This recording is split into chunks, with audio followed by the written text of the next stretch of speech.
Hey, I just wanted to give you all a quick update on what I'm doing. So I'm back in West Virginia.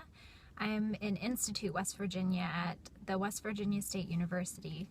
And they're having a kind of like a public meeting today about the water crisis. So we've got Dr. Welton, Dr. Andrew Welton, and Dr. Jeffrey Rosen, who are head of the West Virginia Testing Assessment Project.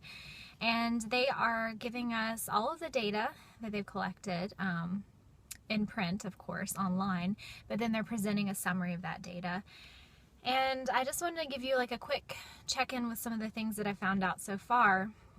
So what they found is that MCHM is still detectable in homes, and it may not be at the detectable levels that the state was using, but it is at detectable levels. So it's still present in homes. Well, it was when they did the testing.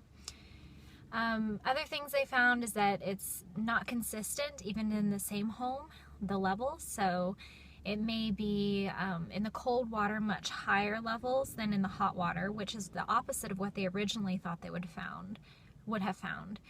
So they also are convening a panel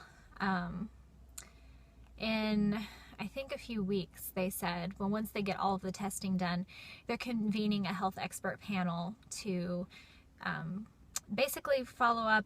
It's kind of like a peer review process for academics. So that's kind of like making sure from all of these different people from different places with different scientific expertises that their assessment of the data is correct, and then they're going to apply that to people's health.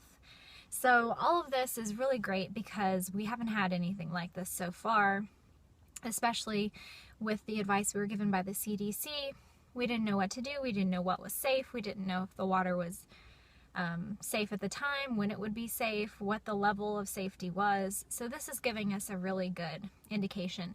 Another really important thing they've told us so far is that the threshold for odor is very low. I guess that would be the way to say it. So it may be at a very, very low level of MCHM in your water, but the threshold for odor is so low that you can smell that. So it may be at, I think they said something like 0.25 parts per trillion. I know it was trillion, that you can still smell the water.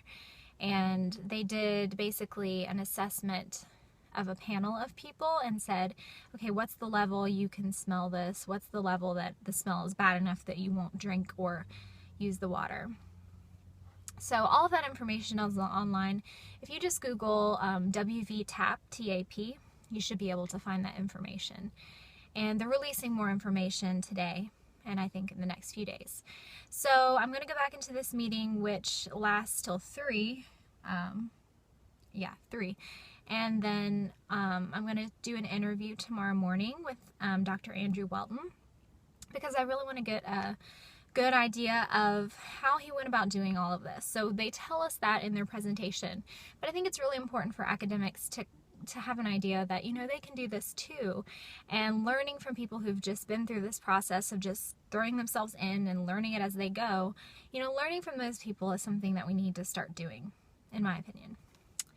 So I'm going to interview him tomorrow morning, just him, and then Tuesday morning, I'm going to film the press conference. And that is when I believe they're telling us the health implications of, you know, all of the data they've given us so far about the odor threshold, the levels of MCHM.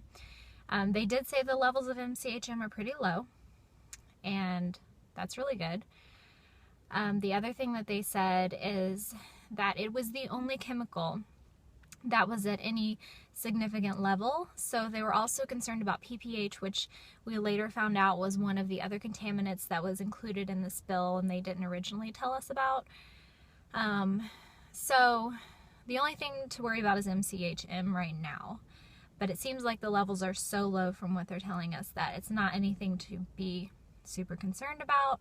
But until we find out more from the health panel, I won't drink the water. I won't wash my hands in the water. You know, I'm staying here and I'm not using it. So yeah, so that's good information. That's a good update to have. All of this is also streaming live on WCHS.com or WCHSTV.com. So you can see everything there as well if you want to listen to all of the scientific jargon, which is sometimes a lot, but it's okay. That's what we need. So also I just want to say I appreciate Dr. Welton, Dr. Rosen, and their teams. I know it's been an intense couple of months, and they've done so much incredible work and been so giving of their time and being away from their families and their work obligations, all of that. You know, they're just putting all of that aside for us. So thank you guys, and I'll keep giving you all updates. All right, thanks.